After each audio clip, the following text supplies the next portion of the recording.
Childhood and Early Loss. My name is Arlene J. McKnight, and I'm 60 years old today. Yet I am childlike at heart due to conflicted feelings about whether or not my childhood ever really came to an end. To many people, childhood is a place they retreat to in the mind, a golden time, a sanctum. For me, childhood has always been a graveyard, and every angry ghost I meet is a voice that no longer speaks to me. I was born on Scenic View Drive, Midland, in a modest house that smelled of bread on weekends and old wood when the winter got inside. My first memory of my mother is fuzzy, her hands soft and warm, the way she hummed to me, a sound that curled like a blanket around my small body. But at age 2, that sound was gone forever. The suddenness of her death meant that my body had given way before my mind was ready to etch her into permanence.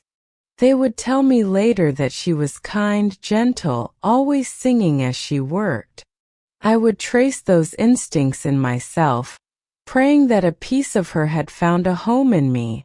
But I came of age without the privilege of her arms around my shoulders and no wisdom passed down by hers. It wasn't just that her place was empty. It was that hers had been the ground I stood on to live my life. Shaky ground with cracks everywhere. My father did his best to be a substitute. He was a hard-working kind of man, the sort who held his grief silently in his chest but still smiled for his kids. For a decade he tried to hold our family together, raising me and my 2 brothers the best way he knew how. He was my anchor, my protector, and the only person who made me feel safe. But life has a mean way of taking away even the little solace you hold on to. Cancer took him when I was 12. Slowly, painfully, until strong hands that once held me high rose up and shriveled. I recall sitting at his bedside in that room, so heavy with antiseptic and sadness, watching him breathe up and down over and over again. Each breath seemed a struggle. His eyes would meet mine, soft and weary, and even though he could no longer speak much, they would tell me everything. Be strong. Keep going. The day he died, I felt the ground shift under me. Orphanhood is more than the absence of parents. It is losing the belief that you belong to someone, are protected, cherished, seen. 12 years old and naked in a storm, no shelter, no guide, no arms to run into. I still had my 2 brothers who, far from being a source of protection as they should have been, were not but rather became 2 tormentors to me. Each day felt like one big battle. They had their own grief, of course, but instead of yielding them toward compassion, it hardened them into cruelty. They beat me, not with their fists but with words, each punch an insult, a message to remind me that I was on my own, that I was unwelcome. I can still hear the echoes of their laughter as they sent me plummeting to the ground, how they ridiculed my tears as an equivalent to lack of male virility. I wanted them to come stand beside me, feel also the loneliness of our orphanhood, but instead they made me feel smaller and weaker, like an alien in my own home. Nights were the worst. Scenic View Drive fell deathly still, and that quiet seemed to press against the walls of my chest until I could barely breathe. I'd be in my bed, looking up at the ceiling and holding on to a pillow, acting like it was my mother's arms or that any second now I would hear my father's voice down the hall. But no voice became and no comfort came up. Only silence. Loneliness became my closest companion. It influenced the way I walked and thought and carried myself in the world. I learned not to assume you'd be welcomed with kindness, or ask for help or trust easily. Instead, I learned to survive. The language of my childhood was survival. And yet, even in those dark years, there was a flickering spark that would not be extinguished. Deep down, the look on my father's face, his gaze laden with one last measure of love and support, was inside me. Be strong. Keep going. Never once was it spoken aloud, but those words were my prayer. They also provided me with the strength to survive those blows, and even more important, a small glimmer of hope that perhaps someday life would hold something for me beyond pain. But at 12, the world was already taking its toll on my diminutive shoulders. I was no longer just a child. I was a survivor, and from here on out, survival would be the filter through which I made every decision. Teenage struggles and abuse. I felt that the worst was over when my father died. I believed nothing could possibly bore as deeply into my flesh as witnessing the man who had been my only parent for almost 2 decades fade away with me sitting also powerlessly at his bedside. But as I said, life tends to demonstrate that pain has many layers, and so I was about to experience that sometimes wounds inflicted by those who live on can be far more painful than the ones opened by the dead. My adolescence was not submerged in the freedom and giggles that atypical children covet. Instead, they were a series of days and nights filled with fear and fight to live. My mother was taken before I could know her, and my father perished of cancer, leaving me to the care of 2 much older brothers. Brothers that were supposed to be me protectors, my family, the only place I feel safe. But they turned out instead to be my jailers. I tittered slightly, remained silent, and kept my secrets buried. No one knew what went on inside that scenic view drive house. No one knew how every night I prayed to a mother who couldn't hear me and a father who could not answer. Alone in the silence, I started to dream. Dream of escape, of freedom, of a place where nobody would ever lay a hand on me again. I dreamed of a life where I could stand tall. A world where my voice carried value and love wasn't something withheld or weaponized. I found solace in small things.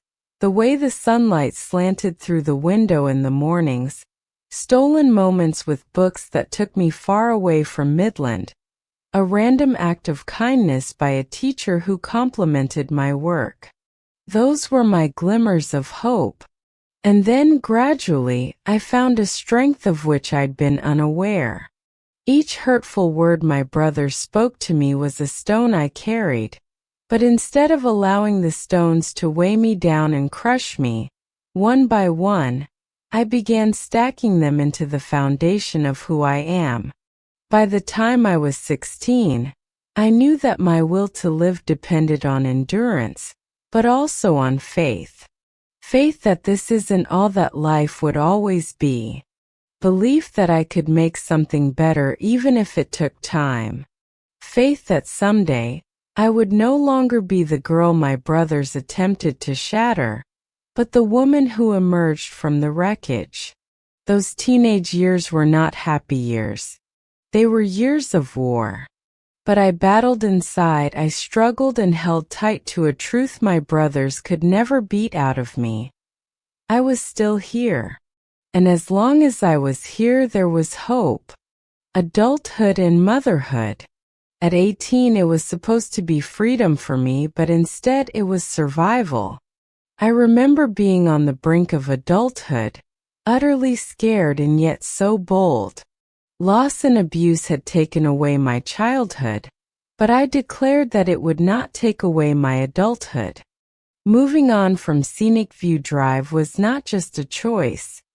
It was salvation. The day I packed a little bag, some clothes, some books, and a framed photograph of my father, it was just like shedding skin that no longer fit. My brothers teased me, they said I would never make it on my own. Those words burned hot, but layered underneath that sting, they reminded me of all I had left to give back. Oh yeah? It was not an easy early independence. I muddled through college on a series of part-time jobs, waiting tables, restocking shelves, cleaning offices at night. Each paycheck was tiny, but every dollar I made on my own felt like a statement. I am not powerless anymore. I learned how to write checks, how to make a meal last for 3 nights, and how to find my footing on shaky ground. In my early to mid-20s, I got a bit more serious about the work part of the world. I worked in property management, started as a clerk, went up the ladder. I was passionate, dedicated, and non-stop. Qualities earned through years of survival. I felt worthy for the first time. I was no longer just enduring life, I was also building it. But it was in those years that my life turned again, in a way I could never have foreseen. I fell in love with someone who convinced me for a little while that love was an option. Things may not have been perfect, but that less than perfect relationship gave me something I never would have expected. My son Rock. The day he was born is still as clear in my memory as sunshine after a storm. When I held him in my arms that first time, never had I felt a love as fierce. It scared me. His little fingers wrapped mine, and in that instant, I pledged to give him all the things that had been taken from me. Safety, love, home. I wanted to be the mother I never had, the defender I always dreamed of. Motherhood was something that was hard and also saved them. Exhausted nights melted into days of wonder as I watched him grow, his laughter reaching out to fill the empty spaces within me that had known only pain. For the first time since I was a little kid, no cruelty or silence echoed through the house where I lived. It echoed with life. It wasn't easy raising Rock as a single mother. I bore the burden of bills, my job, and my daughter at once. There were nights when I returned home exhausted from long work shifts, sore body cradling him back to sleep with lullabies born of mystery because no one had sung them to me. There were mornings when I got up before dawn to have his breakfast and clothes laid out, even if I'd have given anything for another hour of sleep. But there was no sacrifice too great. Because he smiled, because he walked, because every word that came out of him reminded me that I had ended the cycle, that I was rewriting the story of my family through him. During the quiet hours, I found myself thinking about my parents, of the mother I had lost too early in life, and of the father who fought for as long as he was able to do so. I wanted them to see me holding my son, fighting for him, loving him.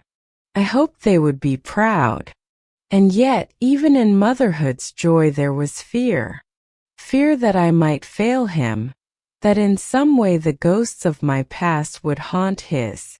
I worked my fingers to the bone, pushed myself through every kind of barrier so that Rock would never be hungry or beaten or lonely like I had been. For a long time those years were almost redemptive. Me, the girl who was unwanted and unloved, now raising one of my very own with all the love a little heart could hold. But everything good gets tested, even the fiercest promises. As Rock got older, our bond started to change, and distance began to sneak in. Not all at once, but gradually, like a shadow creeping across the floor. Little disputes have grown into walls between us. And in spite of everything I attempted, motherhood, like every other facet of my life, would become a battlefield. And yet, I clung to those early days, the laughter, the innocence, and how his little hand had once grasped me around my finger, as if I were all he knew. Those were the moments that made it all worth fighting for. And why, in spite of pain and heartbreak, I would never regret a moment of being his mother. Because Rock was not my son alone. He was evidence that love could flourish in the most desolate ground, heartbreak and distance. When Rock was little, I thought we were indestructible. He would reach for me in the middle of the night, his sturdy little arms and legs curling into me, and I would feel like the mother I was meant to be. His half-awake lips curved into a drowsy smile as he murmured, "Mama," in search of my embrace, and everything that had been made wrong and how he started life can be forgiven by how gently it ends. I guess I thought love would be enough to bind us together for years. But time is a quiet thief. It does not rob in a big, noisy crash. It robs in quiet little ones. But as Rock got older, that hands-on boy began to pull away. At first it was organic, the freedom of childhood transforming into the curiosity of adolescence. But gradually that independence became space. He quit telling me about his day at school. He would no longer eat dinner with me, hiding away in his room. Where laughter and questions had proliferated, there were now silences weighed down by words not spoken. I kept telling myself that it was a phase, and that teenagers push away to pull inward and find themselves. But the reality was more difficult to accept. The bond one had poured my heart into was starting to come apart. It started with small outbursts, over chores, around his curfew, the friends he kept. But undergirding every argument, I heard something deeper, resentment. Resentment toward me, toward the life I had so carefully constructed, toward the rules and restrictions I set down to shield him. He viewed them not as love but as walls, and the more I tried to explain, the less he listened. It's still not hard for me to recollect the first time he threw words at me that stung more than any punch I'd ever taken by my brothers. "You're not enough." Those 3 words stuck in my chest like broken glass. I had spent years trying to be what my parents couldn't be. I had given up sleep, comfort, my own dreams, all so he could have life in a way I never did. And yet to him it feels like nothing. As he sought his own independence, the divide between us widened into a chasm. Phone calls became rare. Holidays became tense. Eventually, silence replaced everything. My son, the toddler who once wrapped himself around me as if I were the entire world, no longer wanted to be part of mine. The loneliness that returned was not the same as my childhood loneliness. In those days, it was inflicted upon me in death and cruelty. Now it had been etched in me by its absence, by the choosing of that person I'd fought for more than any other. In the dark of night I would sit at my kitchen table for hours, long after it had gone quiet except for the loud ticking of the clock, and fix my eyes on that empty chair across from me. I thought of all the times I had bandaged knees, packed lunches, whispered prayers over his sleeping body. I had thought of what I owed him, that I would never let him be abandoned the way I was. And yet, he had somehow managed to leave me standing right where I had always been as a child. Alone. The emotional pain was relentless. It was not just sadness, it was grief, a visceral grief that walked into every room with me. Some days I felt my chest fill with lead, too heavy for me to bear. On others, I tried to bury the pain beneath schedules and property files, carried on as if the silence at home didn't matter. But isolation has a way of whispering to you in the dark. It made me think of each bruise from my brothers, every cry in the night at 12 years old, every prayer that went unanswered. And yet, unlike those times, this time I couldn't hate the person who had left. to myself in the solitude of my apartment when loneliness descended like a comforter that someone had tossed over me against my will. I picked that name because eagle meant survival, strong, sharp, and capable of flying above the storm. And compassion, well, that was the one I wanted the most in my own life. My childhood was desiccated with cold, my teenage years purplish with meanness. Even motherhood had cracked like distance. And so if the world wasn't going to hand me compassion, I was going to come up with it myself and give it to others. Every day at Eagle Food Centers I gave more than a business to. I looked out for the little guys, the elderly lady scrimping every last penny at the cash register, the young mother too ashamed to say she couldn't pay for all the groceries in her cart, the timid teenager filling shelves who simply needed someone to believe in him. I had to process my own experiences, being hungry, being left behind and left out, and I was determined not to let anyone who came into my door experience that same invisibility. It wasn't easy. Every business comes with its own storms. There were months when bills threatened to swallow me, when I was afraid the doors might close. I sat up late at night and went over the ledgers with my tired eyes, and I whispered to myself, not this time. I won't lose this too. And as it grew heavy with every step, I repeated, you've survived worse.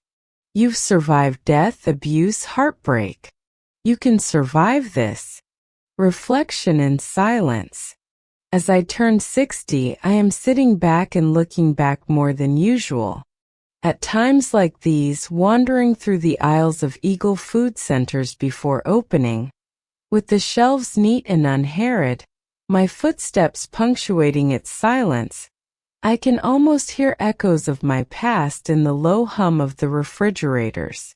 I see that baby girl who lost her mother at 2, crying out in the night for comfort that never came.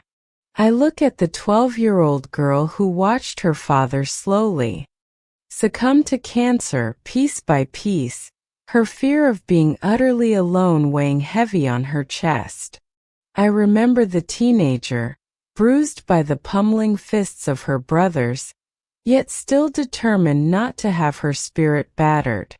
And I watched the young girl hold rock to her chest, thinking that love could heal every hurt, only to see that bond fall apart. And each of those versions of me still exists within me. The pain hurts and it whispers, but it also reminds me that I am still here. I did not let the cruelty of others write my ending. I write letters to rock that I never send sometimes. In them I recount stories of his infancy, of the things he will never remember, how he used to wrap himself so tightly around me when nighttime thunder shook our house and awakened us both, or how his laugh could make my saddest thoughts run away. I say that I forgive him, though my heart keeps breaking whenever I think about the silence between us. Forgiveness isn't easy, but the bitterness holds me prisoner to my past, and I want to be free. Rediscovering strength. Power isn't always loud.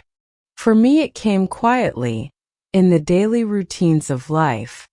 Unlocked doors at the shop before sunrise, the stocking of shelves, a greeting to strangers, a nod to those in need of moments and smiles with anyone who is victimized by small kindnesses. It came in actively deciding to keep living when life tried to drown me. It came in not allowing my brother's fists, my parents' abandonment, or my son's distance to negate my value. And somewhere along the way, almost without noticing, I started to see myself not as a victim but as a survivor. A woman who had wounds, certainly, but also a woman who had created something of beauty with her own 2 hands. I might not have the family I always wanted. I might not have rocked by my side. but I have built a community. Clients who address me by name, staff who value me beyond a boss, and passers-by who wander into my store only to later feel cherished. That, to me, is legacy. Closing reflection. It's dusk at Eagle Food Centers, where I'm watching the sky fold into a mix of orange and pink, and I often think about what my father used to tell me. What I still hold on to. Arlene, strength doesn't mean never falling. It's about getting up every single time life knocks you down. I've been knocked down by life more times than I can remember. But here I am, 60, scarred but upright with purpose, running a place built on empathy and unwilling to have the past slap me around. I may not have had the love that I wanted, but then I became the love that I needed. And that is more than anything my victory. Closing reflections. Now at 60, I frequently sit quietly in the dim light of evening, looking back on the decades behind me. Life has been cruel, yes, but it also taught hard and deep lessons. My mother when I was 2, my father when I was 12, the warmth of a childhood that should have been full of laughter, and the closeness of a son who grew away from me. I've been on the receiving end of cruelty from those who should have loved me, and I'm still standing. Healing, I have since learned, is not a straight line. It doesn't hit all at once. An overwhelming wave of release, rinsing away the past. Healing is quiet. It is choosing to get through each day even when getting out of bed is maddeningly painful. Choosing to be there for yourself even if the whole world seems missing in action. Choosing to love even after you've been refused. Every scar, every tear, every second of fear were stitched into my being. A map of survival. Forgiveness is complicated. I learned that forgiveness is not necessarily about reconciliation. I don't have to forgive the people who hurt me to move on. My brother's blows, the missing space of my parents' rocks, distance. Those things aren't written away. Forgiveness for me is about returning to my peace. I don't have to decide to reconcile, but I can choose not to be bitter and angry because such a spirit does nothing more than keep me bound in the past. That is my power. I forgive myself for the guilt I held, of surviving when others had not, of feeling undeserving at times, and of being unable to make my son want to stay. I forgive myself for the tears I cried in silence and the nights that I doubted my value. Every drop of self-compassion is a brick in the fortress of strength that I have created to protect myself. In work, reflection, and love for my son, even if he doesn't love me back, I have found my resilience. Eagle Food Centers and compassion turned from commerce to care. It was my sanctuary, my legacy, my embrace to the world that I'm not kept down by pain. It's action and kindness and perseverance. It is a demonstration that I have the power to make light where there was only darkness. I am a woman formed by loss but not chosen by it. I am a mother, I am a survivor. I am a business player but have also been one who knew how to love with all of my being, even when that wasn't returned. You've made me a person who loves being alone with myself, and my own voice and heart. I've learned that strength is not found in never breaking, but in the willingness to rise each and every time you fall. And so I do, over and over again, against all odds until the flame of life starts to wane. And so here I am, 60 years old and no illusions about the past. I have it with me, yes, I don't carry it with me though as a burden. That's the soil where my power was born. The darkness that allowed me to see how beautiful even a single moment of peace could be. And one thing I have learned is that life does not owe us fairness. but it does grant us courage and fortitude and the power of choice to stay afloat. I'm scarred, but my scars remind me I survived. I've got scars to show for it, but when I look at them, there's reminders of all the trials that I've triumphed over. And my love may have run deep, if never fully returned, but it is a testimony to how strongly my heart can beat, not to the cruelty of this world. I am 60 and at last I have lost my mind at why heart has dropped from thought, which meant to let it go. I do not need the opinions of those who have hurt me. I don't want the people who left me. And in doing so, all that I require is myself, and the power accumulated from my lifetime of battle, survival, and sheer will. We are trying to help each other out by watching all of the videos and commenting. I am Arlene J. McKnight, a woman who has experienced loss, abuse, and heartbreak, but she did not come out bitter but strong, broken but whole, defeated but victorious in her own right. And here I will remain, not only standing, but giving and living in purpose, at least until the last page. Because surviving was never enough, and living fully on my own terms is my victory.